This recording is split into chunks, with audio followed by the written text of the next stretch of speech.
Hey everybody, this is Nate with Zebros, and today we're going to talk about our Honda Talon shocks. This is our Exit 2.5 inch compression and rebound adjustable option for the Honda Talon R. These shocks are going to come with pre-tuned valving as well as a dual rate spring setup with adjustable crossover. So this is the front shock here, compression adjusters up top, rebound adjusters down below.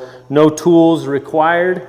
Just simply turn the knobs to adjust compression and to adjust rebound dampening. You also have your crossover nut that is inside here, but the most important thing with the Talon R and this shock setup is that it's tuned for a more aggressive style of driving and also for the extra gear that gets stacked on. The factory shock options are one, a Fox Dynamics, and two, the Fox QS3, and both of those are sprung incorrectly for extra accessories.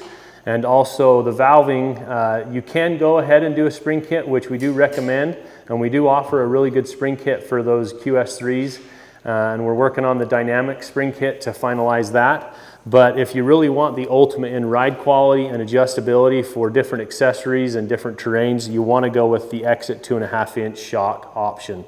Again, this is available very soon. It'll be on our website and available through your local dealer. So check it out. And if you have questions, reach out to our customer service team or jump on our website at zebrosracing.com.